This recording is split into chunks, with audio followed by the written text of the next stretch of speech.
Thank you so much for joining us for the discussion with Krzysztof Czyzewski. It's such a pleasure to talk more about his own writing, along with his philosophical ruminations, his broader activities, and so on and so forth.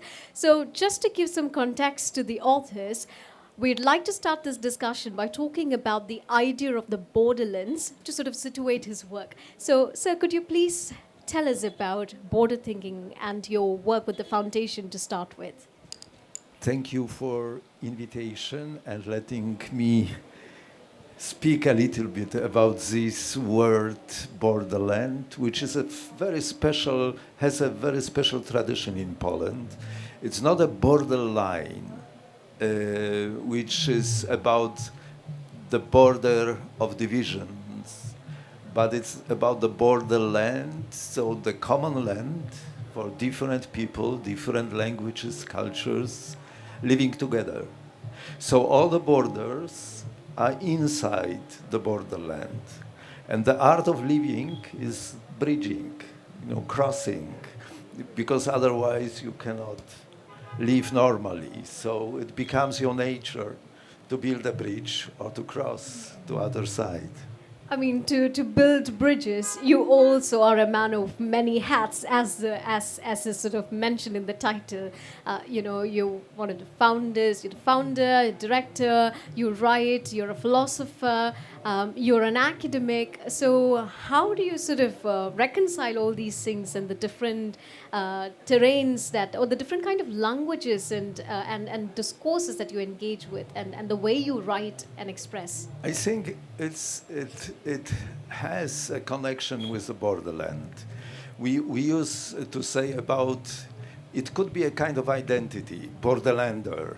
That człowiek pogranicza, we call in Polish, a man of the borderland. It means that you are competent in different fields, that you are always beyond your own narrow room of competence, of belonging, of identity, that it is broader, that to reach the other bank, you should extend somehow yourself. So these many heads, I think it's very natural for the borderlander, that you catch different things as your own, not contradicting, not rejecting. There is no gesture of rejection in the borderland. You always try to, maybe not now, but maybe tomorrow, maybe after 1 year, you will be part of my world as well, or we will be together. So let's believe at least in this. So it's not, I don't know this gesture of rejection. I'm not belonging to that. I'm of different profession. I'm not this, I'm not that. There is no such orthodoxy in my understanding of being myself. I mean, it's something that anyone can experience, even from the way your books are kind of are the way the different books are sort of framed as well, right? The different colors, the images. So if you were to look at his books, the cover pages, the colors, the fonts, so you would see orange font against white backdrops with very, very striking images, which also capture stillnesses in movements and so on and so forth. So I would also like you to talk us briefly through that sort of simultaneous use of different languages on the same page, photographs, even movement. So I'll come to that a bit later, but could you tell me a little bit about that? So from one side, it is this need, for more holistic form. You are in quest, that you search for more deeper fulfillment of the wholeness.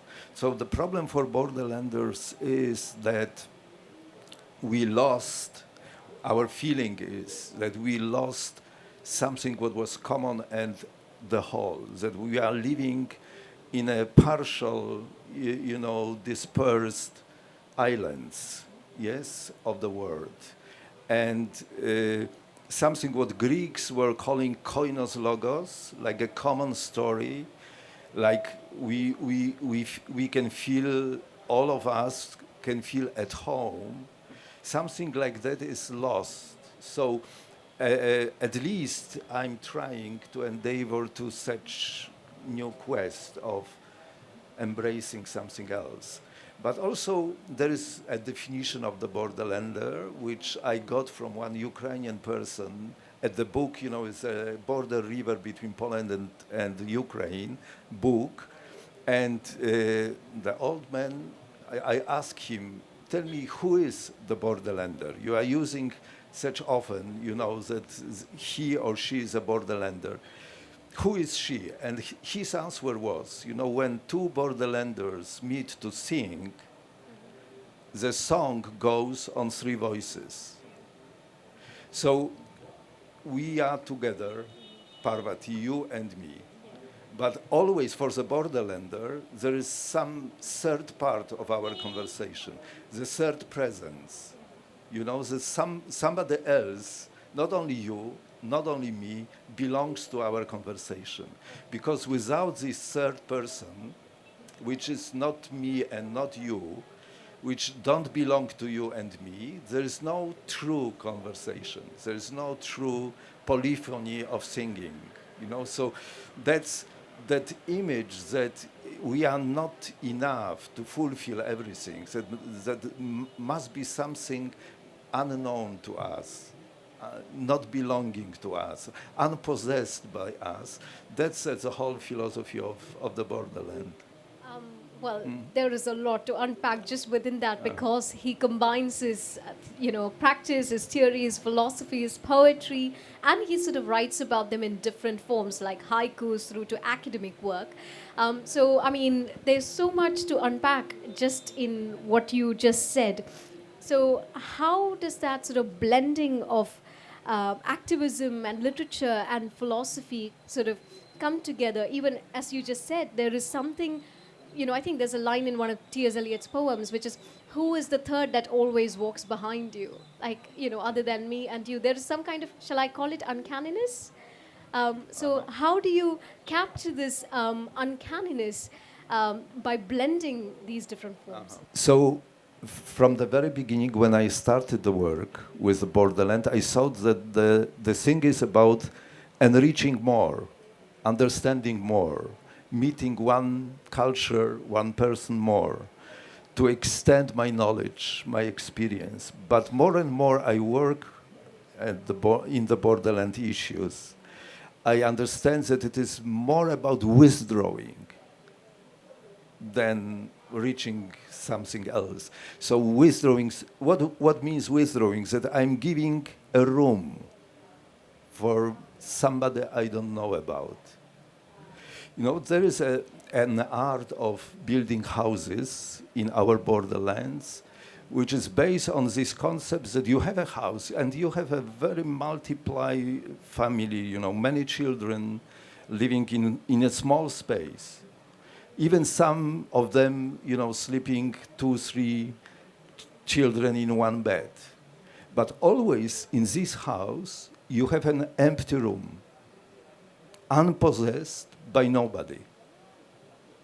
And they believe, and it, of course, you can understand that it is, for hospitality, that you can offer it for the house. But it's something deeper even, that they believe that there is no true house without empty room. And when I was working in Bhutan, they have this architecture of Dzong. It's a constellation of different buildings, monastery, household, academy, and so on and so on. And within this constellation, you have an empty house, unpossessed by nobody. Why? Why this understanding is that we should offer empty space so that we don't claim that we possess everything. So it means that our truth is not fundamental. Yes, that our identity is not fundamental in that terms, that we're not fulfilling everything, because we should understand that there should be empty space to be more truthfully to ourselves and to offer, we have this in Christian tradition. When we have this Christmas, the biggest festivity in the year, the vigil night, you sit with the family around the table, but one chair should be empty. And without this empty chair, you don't feel that you are family as a whole. Why? So this is very much about the borderland, you know, that you should withdraw, because to encounter, if we would think about a deep encounter between us, we should create an empty space between us, unpossessed by either you or mine. That's truly fascinating, and I'm trying to sort of link this with your, you know, this notion of the empty space with your discussion of utopia. And I'm thinking, you know, about what you said about utopias are practiced, not imagined. So could you tell me a little bit about that?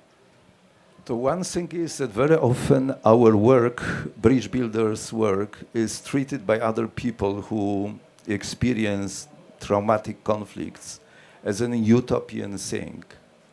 That you believe that bridges are possible, that you believe that reconciliation is possible, and so on and so on. And of course, we are always dealing with dark sides of our life, being bridge builders, but still people consider us idealists. So a utopian kind of, our center, Borderland Center, by many people, is designed like a utopian center, you know, or utopian idea.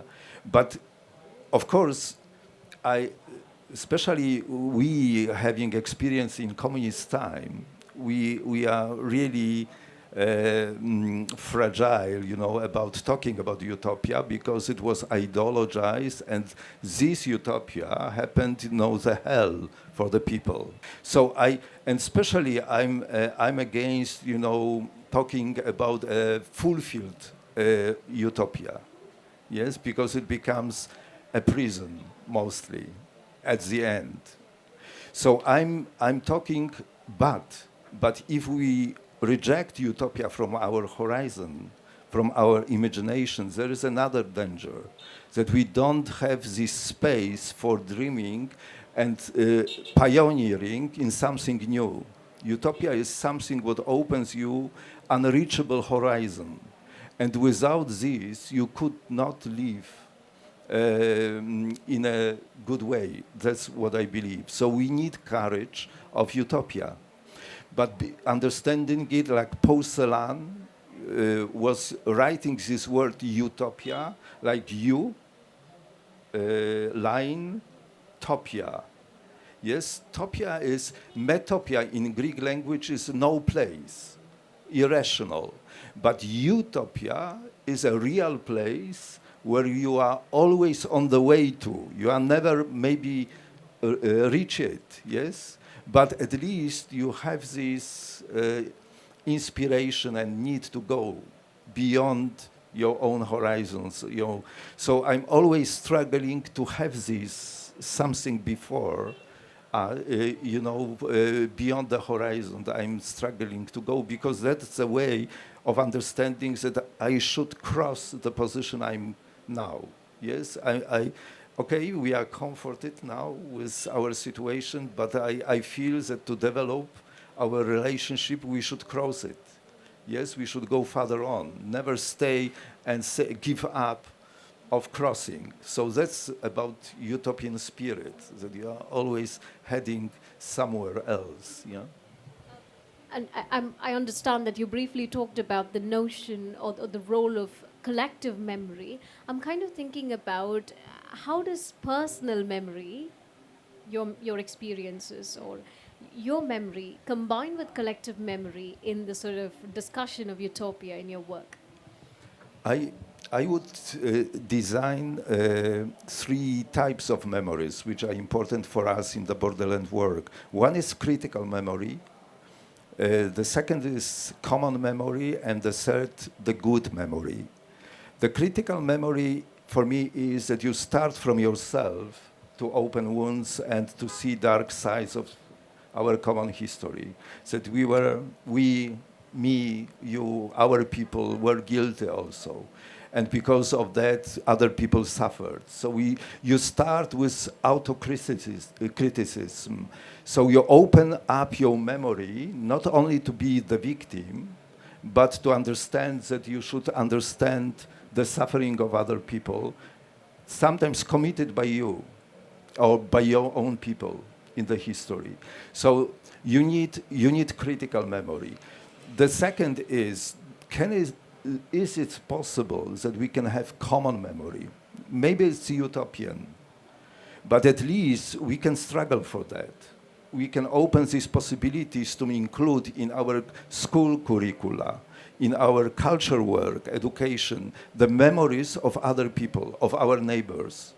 So, for example, in our very difficult Polish-Ukrainian history of conflicts and struggles, we should have in our story the possibility to hear Ukrainian story, Ukrainians' memories, include them. We can disagree with them, we can have different points of view, but at least we should listen to them, and that's the way we can build something what is common in years. And the third type, I think, is the most difficult, the good memory. You see, we are very easy and good in expressing bad memories. We have language for that. We have rituals for that, commemorations of victims, of sufferings. So we keep bad memories, traumatic memories in our common memory. But we have a little room, little language possibility to express good memory, that we had or we have done something good for the others, or there was something good in between us. When I was in Bosnia working, in Mostar after or during the war, we asked people, local people, the Mostarians, people are Muslims on one side of the river and Orthodox on the other. They were heavily struggling. And we raised this question, but do you have some good memories, of that time? And of course, they started to cry, as a reaction, because for the first time, somebody asked them. Of course, they helped each other during this war, alerting the neighbor, you should run because they are coming. But when you do it, you don't speak it openly to the others. You are not becoming a hero during the war after helping the others. That's what happened during Holocaust in our countries. That there were people who helped Jews during this terrible time of Holocaust. But they didn't speak about that. For years, for decades, they kept it silent. There was no way to take out this good job you did, So our responsibility as bridge builders is to find the way to dig up and express these good memories to the public, to give the opportunity that we can talk also about this in a just, full way. So that wonderfully brings us to the notion of radical empathy and radical hospitality. And I'd like to sort of make a, sort of switch to your discussion of the Sinopolis. So he writes about the notion of the Sinopolis, and it would be wonderful if you could sort of tell us a little bit more about that in context of what you've just told us about opening up these stories and sort of opening up these, conversations and sort of bringing these dimensions to the public. So again, we are coming to utopian things. Xenopolis, the word I invented trying to translate into English the very specific word in Polish we have, obcowanie. Obcy means stranger. And obcowanie is living together. Like we are together, obcujemy, we are together, In Greek, xenos is stranger, polis is the community. So the meaning I'm giving to it is that there is no community with a stranger. that in our language, the stranger in obcowanie is at the core of this language. So we don't have a true community without having a stranger among us.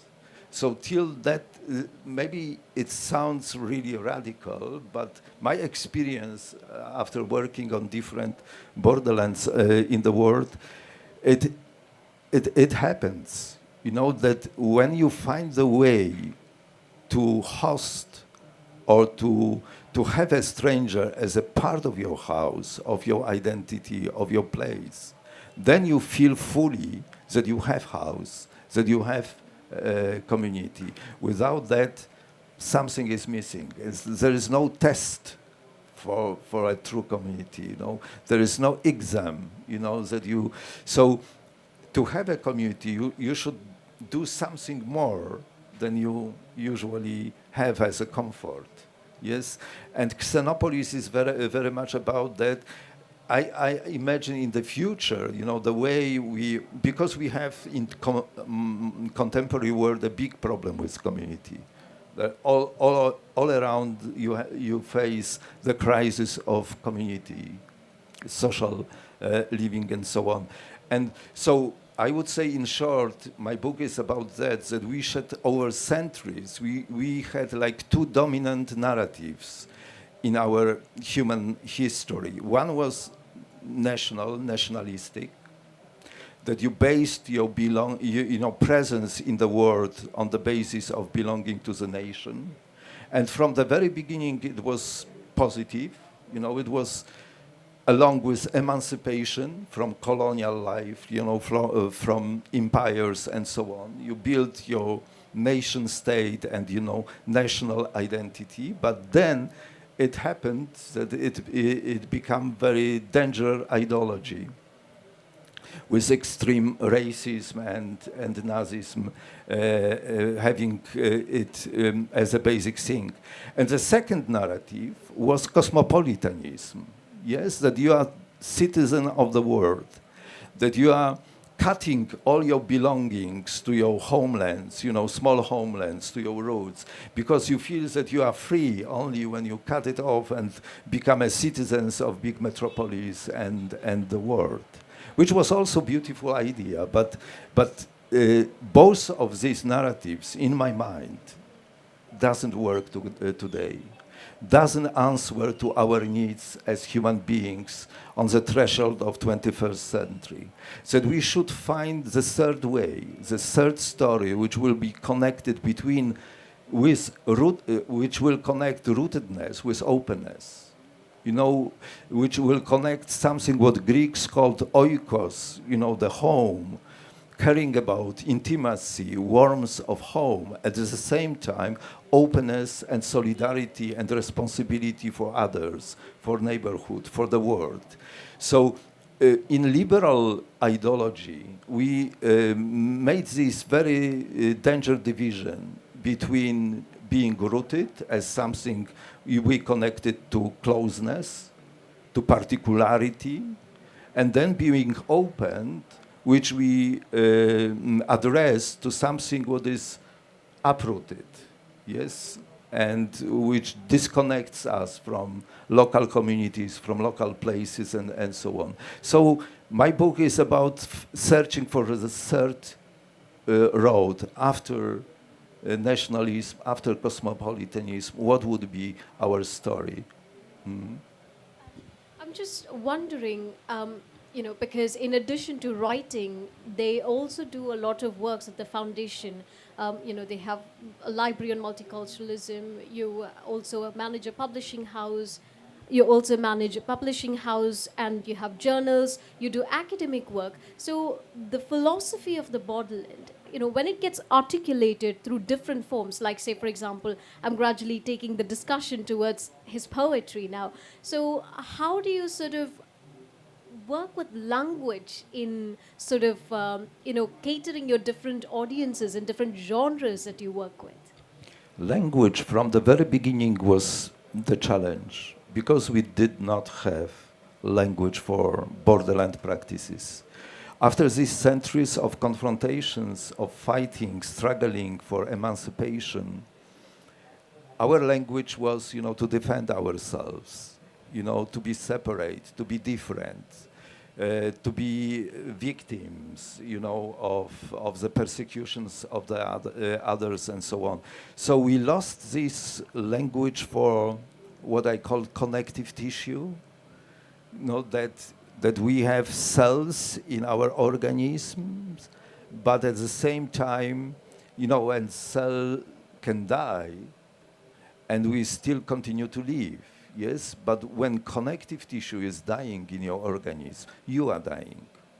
And I think the same is with societies, with our communities.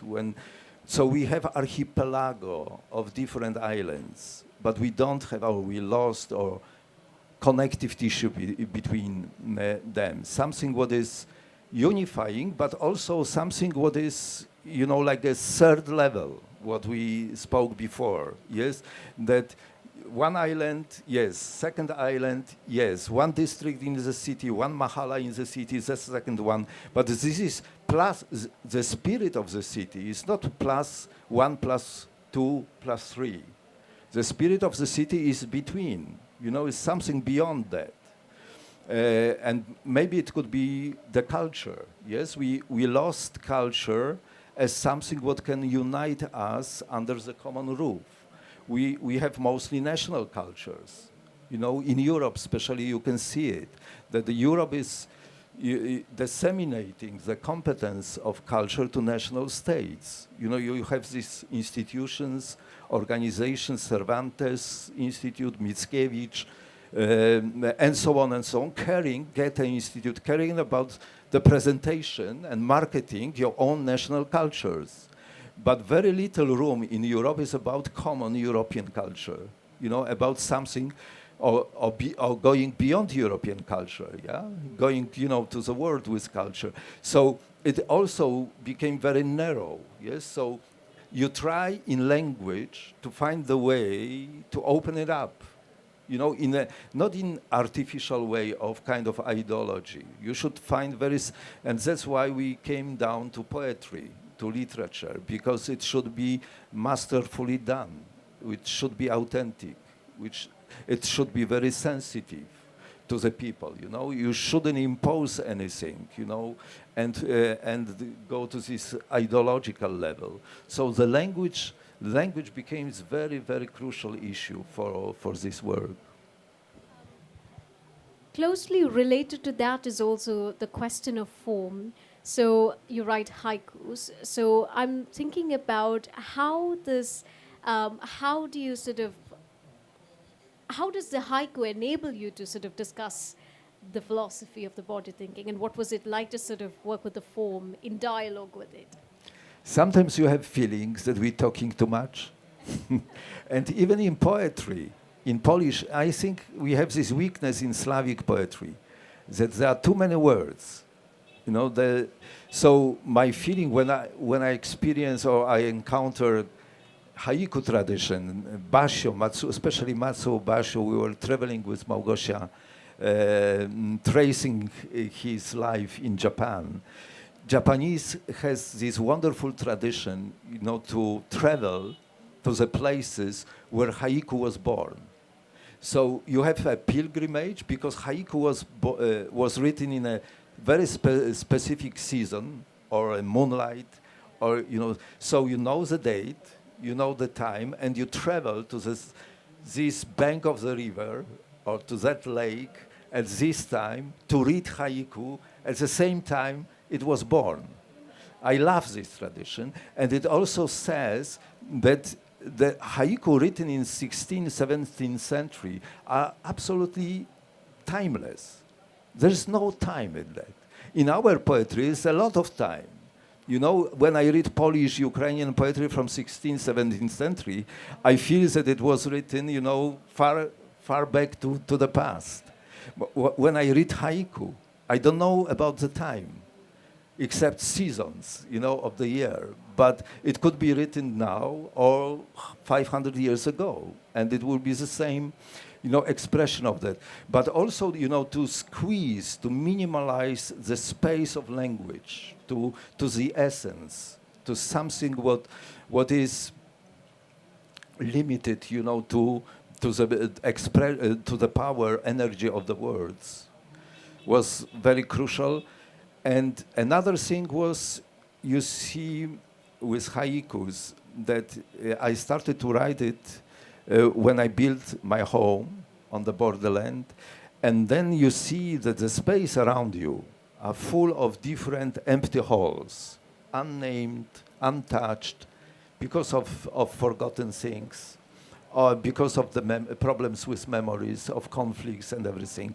So the way you start to write haiku is that you fulfill these empty halls with new illuminations, with new presence of something. And then you have a map, of different small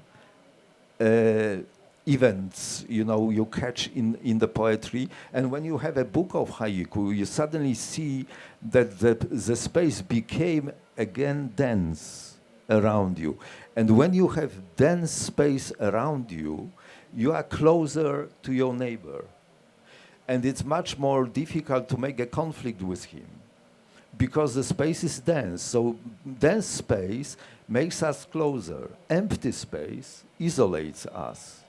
When it is, living unnamed and so on. So you somehow socialize the space for more intimate relationship with the others as well. Mm. Again, that's also quite dense. At once I was thinking about timelessness and time, like cadence. I even thought about cadence, I don't know why. And I was also thinking at the same time, as you were speaking about the timelessness, it for some reason led me to think about impermanence as discussed, whether it's the discussion of loss, memory, or transition. So do you see your haikus as a sort of meditation on impermanence? You're absolutely right, and thank you for adding meditation and impermanence to that, because, it is, sometimes we are scary to use this word spiritual dimension of that, but after working 35 years in this place of the borderland we are working, we suddenly realize that there is a little space for real spirituality, that we are somehow reluctant to touch this dimension.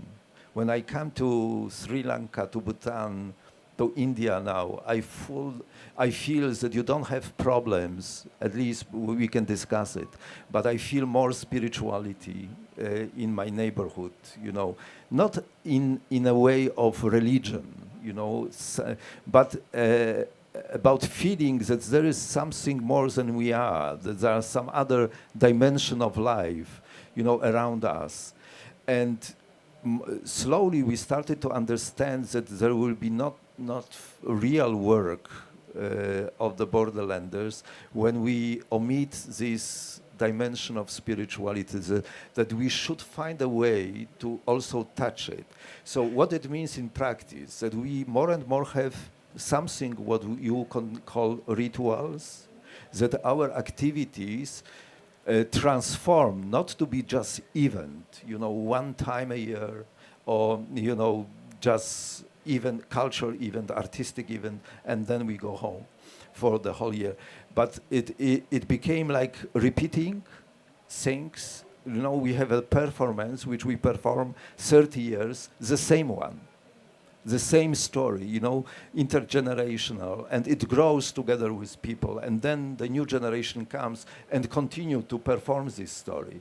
Or we have a mystery of the bridge, we call. We have a day in our calendar of the bridge. We celebrate the bridge and doing a ritual performance around that each year, in a new way. So it became, we have different holidays in our calendar of the border, Catholic, Orthodox, Protestant.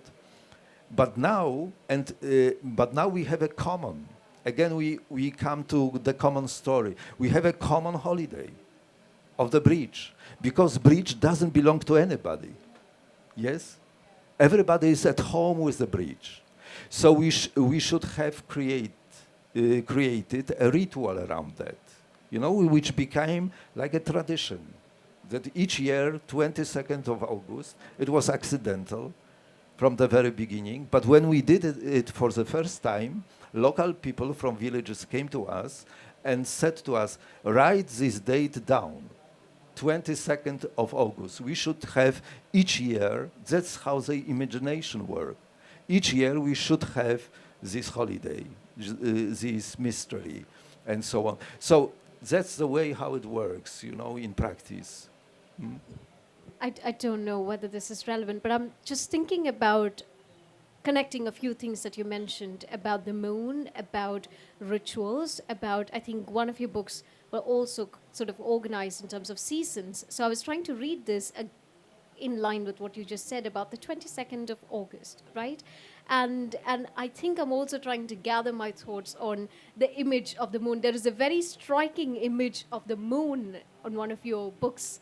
And then the book is in orange, bright orange. And then as you open the book, you come across a very striking sort of luminous image of the moon, and then which is also followed by various images. And there's the other book on haiku with lots of images. And I am trying to sort of gather all these things together. I don't know if I sort of make sense as I'm trying to gather it myself. But the day, the season, the rituals, and I'm thinking, how does it intersect with the daily activities you do at the Borderland Foundation with the communities? Again, we are talking about something like crossing divisions, which were made by tradition, by culture, by history.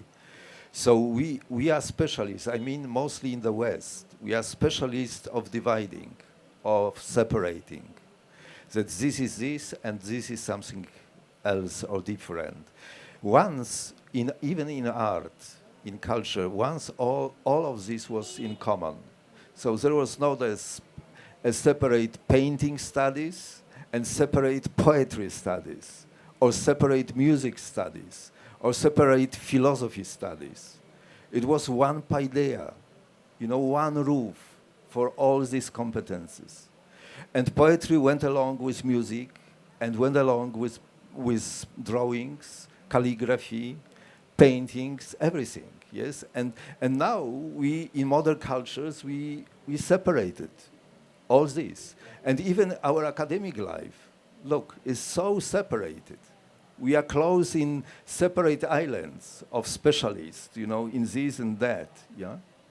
So our aim is, and also with our academy, with Borderland Academy, is to bring back all these dimensions, disciplines, competences together. Yes, and maybe in one book. That's why my dream is also, in Japan they have this tradition of haiga. Yes, that poetry goes always with painting together on one scroll, so you can see here in open space some of my scrolls, combining picture with poetry. But there are many other possibilities, to join all these islands, together in one piece of art. I would like to add movement to it, because walking is an important part, and movement in even the images used in the work along with the words all try to address aspects pertaining to movement. Could you tell me a little bit about that? And the dance also, which is part of Horia, yes, of that. But movement is also in connection to what we spoke about before, about crossing and about being dynamic and not staying in one place all the time. Yes, so look, it is sometimes paradoxical. I'm telling to you about being rooted, about having house, homeland, but at the same time we are talking about movement, about crossing, about being mobile, being curious, being, transgressing yourself. And these things for me goes together. There is no real house, because when the house will be without movement, without this, it will become a fortress sooner or later.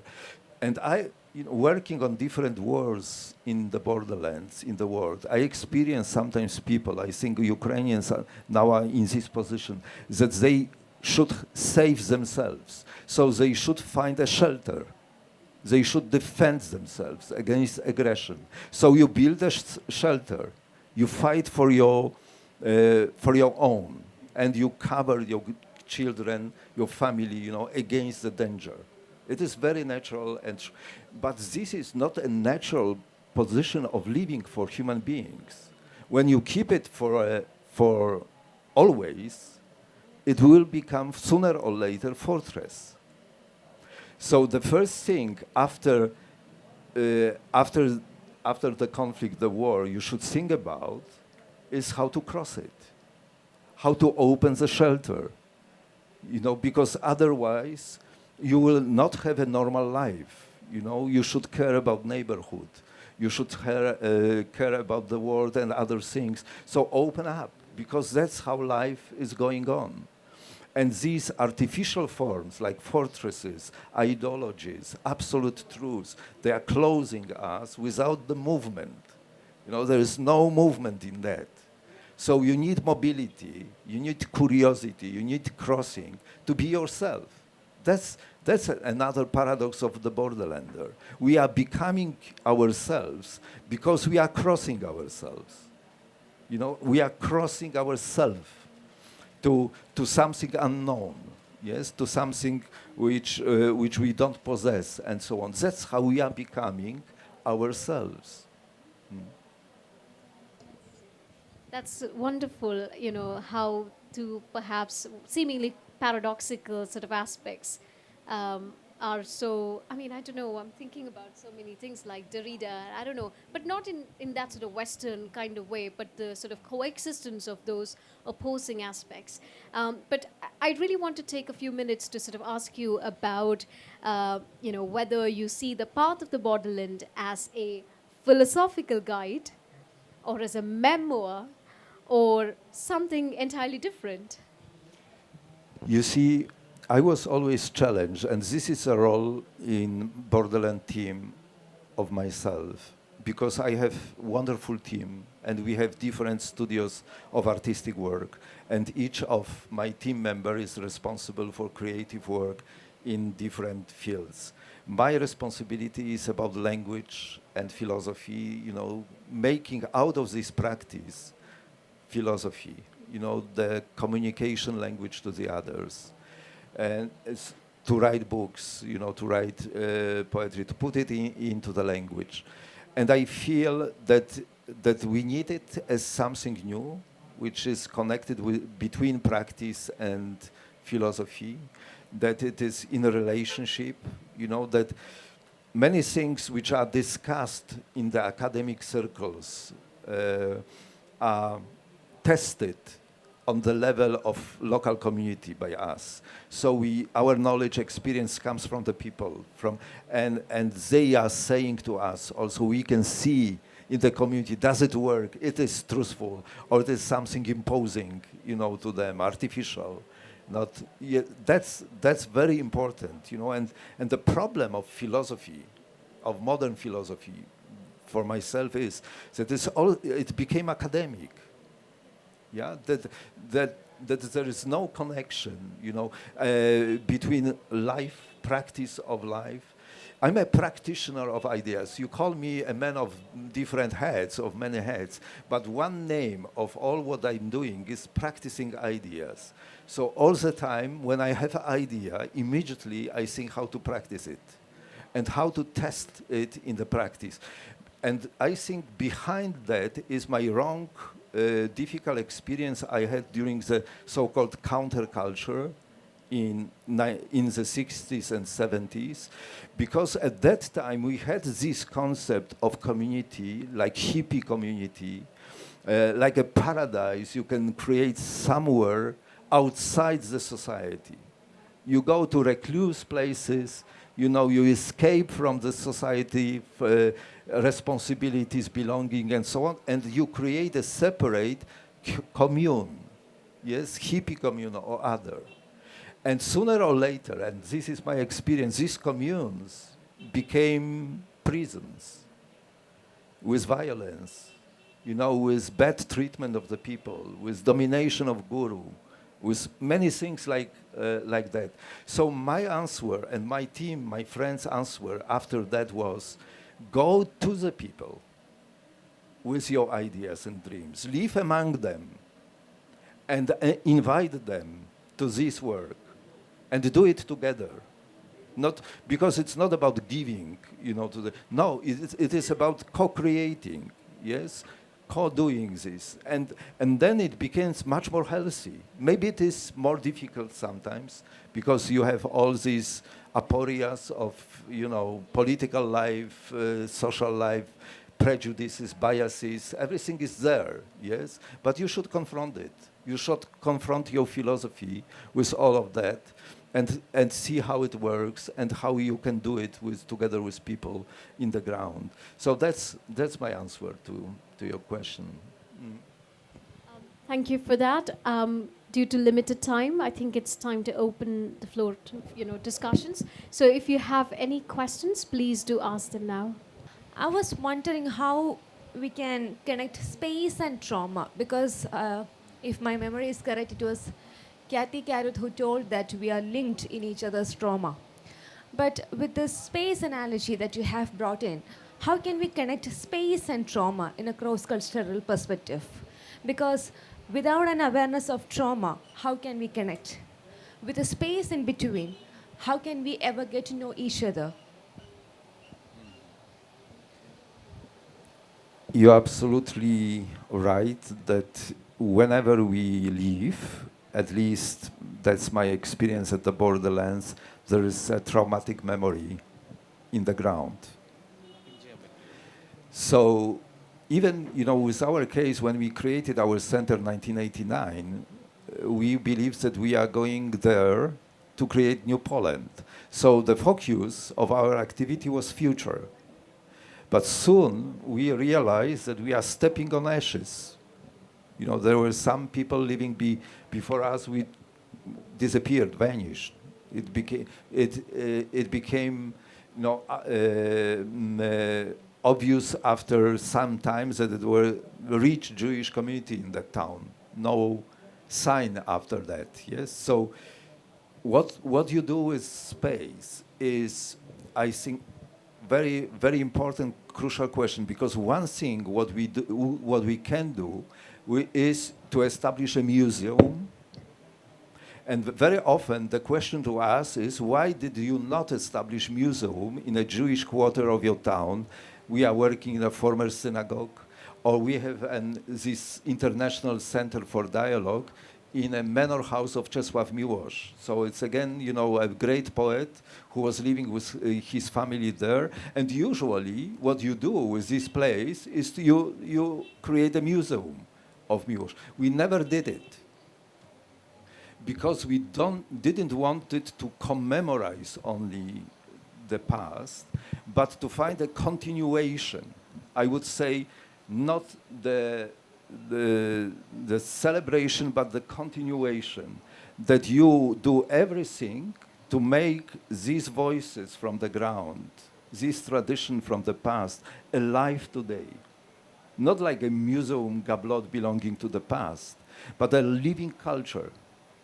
So what you can make, you can include these memories to the new contemporary music you are doing. You can give the room for these memories and traumas to the writing you are doing, to the educational program in schools. You can, but at the same time not giving to the young people, to young generation, feelings that it is only about the past, that it is also about themselves. Yes, how they can benefit because of that memories of being, fragile and empathic to the past. So you make make them engage in this traumatic ground, but at the same time, somehow you are crossing it. You know, somehow you are going to the future. And one other answer I have is, and I think it's in connection to your question also, it's very difficult to have a space as a home without the future. And it is even more difficult and dangerous when with the past. Because if you don't have future, and it happens for our people in Poland, for example, that for many years there was no future in terms, when I was, to give you an example, when I was working in American students in New York, from New School University, and there is a district in New York, Lower East Side, which is like Central Europe, you know, moved from our part of Europe to New York, and all the same people, Ukrainians, Belarusians, Poles, you know, living together, yes?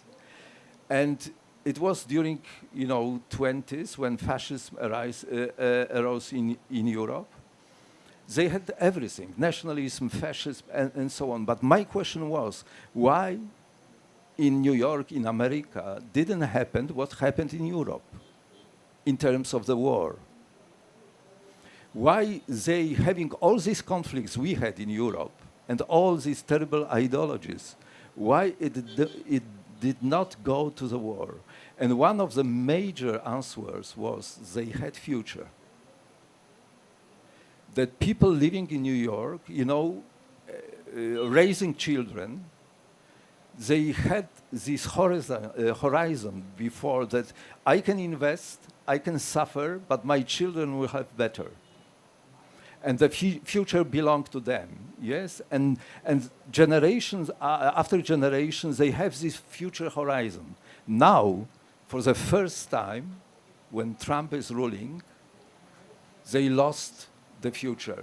You know, when you read the research of sociologists and so on, you suddenly realize that people lost belief in the future. The first time in America it happened. And I think it's not accidental that Trump is in power now, because when you lose the future, you are eager to make irrational decisions. Because all these ideologies like fascism or nationalism or communism were very, very irrational.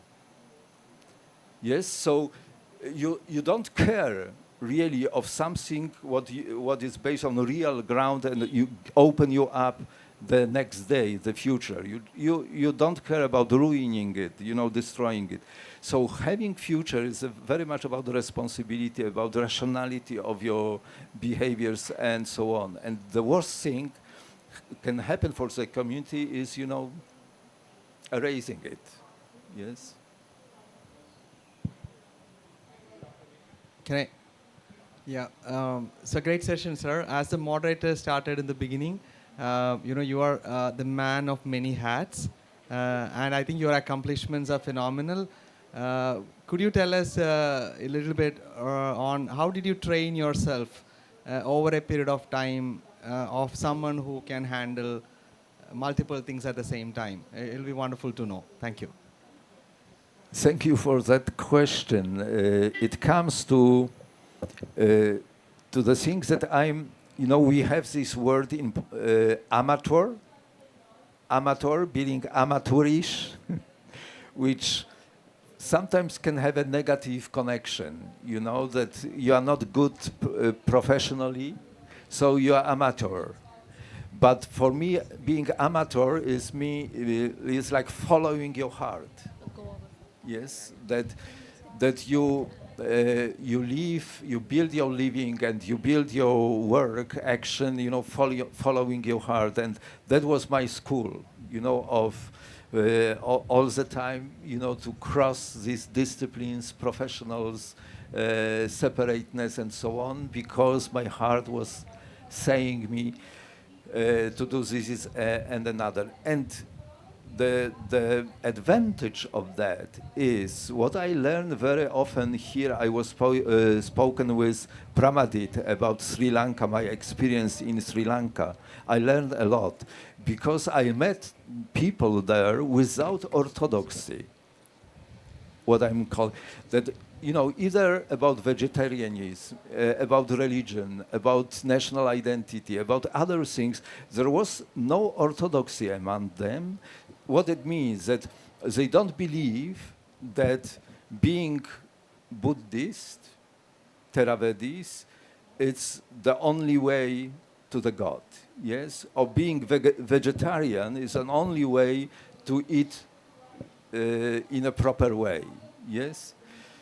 And so on. We are in the West. We are very good in this orthodoxy.